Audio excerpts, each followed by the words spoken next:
Good Shabbos, everyone.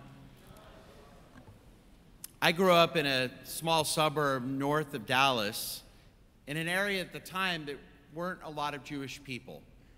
And so when I was growing up as a young kid, I wanted to be like my Christian friends at school, a majority of my classmates who were decorating for their holiday of Christmas. I too wanted to decorate my yard, but we're Hanukkah. I wanted to put up Hanukkah lights and dreidels and all kinds of decorations. But my parents were always a little hesitant because we were in a very non-Jewish neighborhood. So we'd put up a few things, but not too much.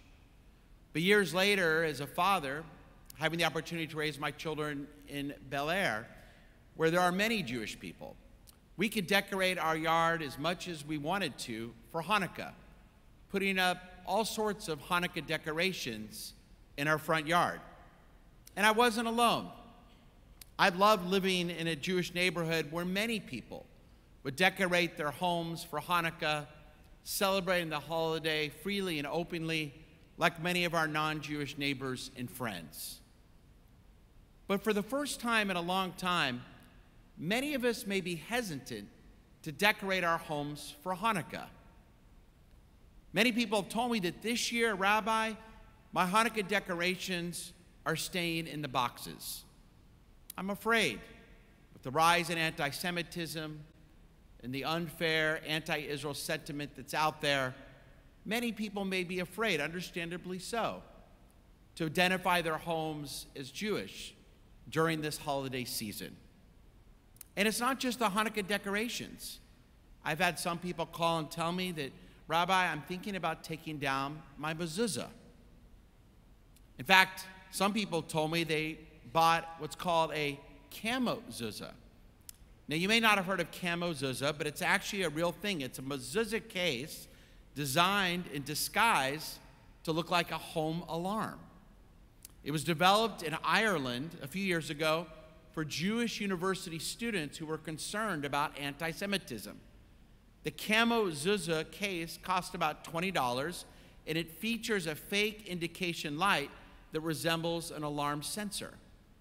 The parchment is fitted into the case at an angle, but the case stands parallel to the door frame, avoiding the giveaway of a tilted box on the door frame. And of course, the camo zuzah is manufactured in China. I understand. I get it. We read of stories online. We hear of vandalism at stores and kosher restaurants and even Jewish homes. Many of you probably saw the video over Thanksgiving week when a home in Los Angeles, that of a president of AIPAC, when anti-Israel protesters approached his home and let out smoke bombs and red paint. I understand the fear. But if we hide our Judaism, do the anti-Semites win? Because they want us to hide our Judaism in our homes, in public, to take down our mezuzahs, to not decorate the outside of our homes for Hanukkah. What should we do this year as we prepare for our Festival of Lights? Let me give you two perspectives, because ultimately you have to decide what you're going to do when Hanukkah begins this Thursday night. First, you may not know, but the custom of displaying Hanukkah decorations on the outside of our homes goes back thousands of years.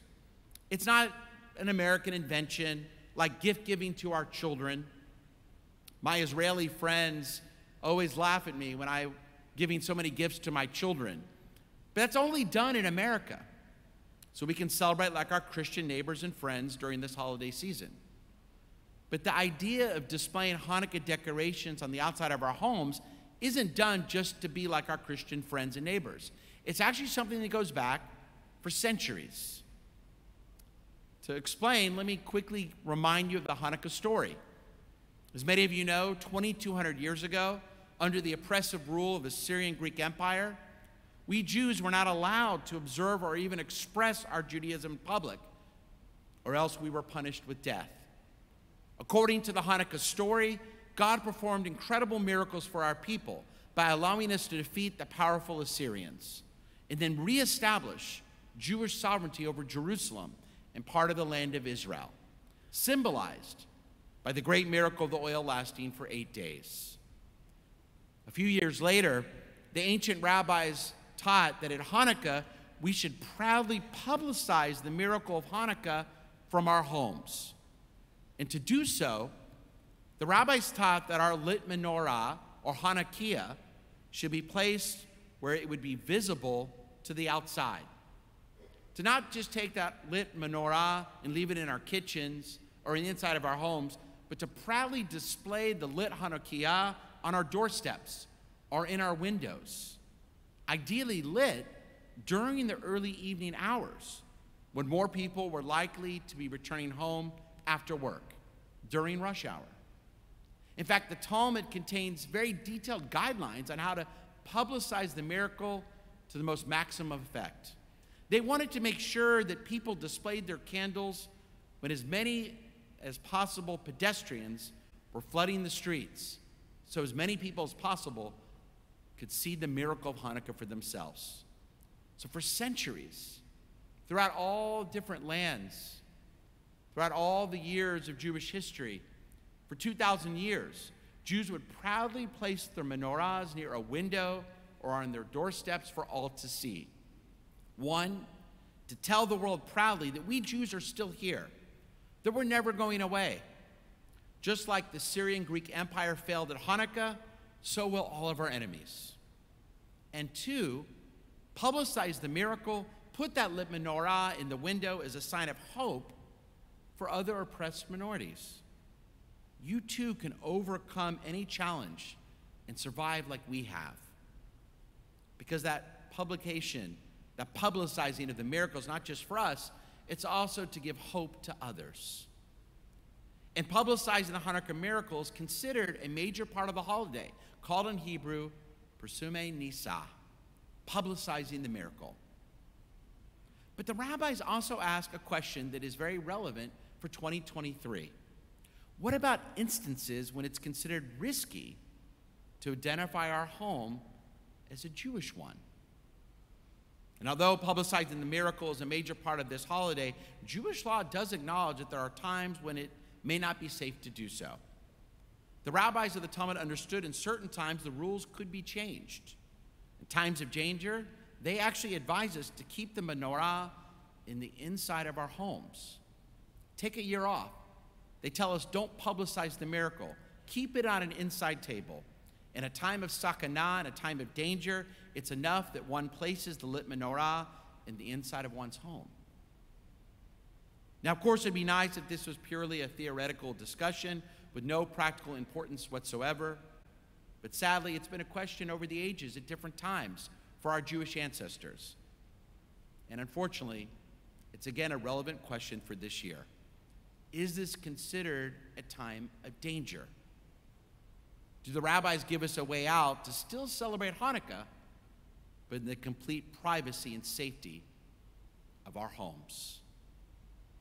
Perhaps we don't have to place the Hanukkah menorah in our windows this year. But I'm not finished. I want to share a story for you to think about as you prepare for Hanukkah. A true story from a very dangerous time, Germany, in the early 1930s.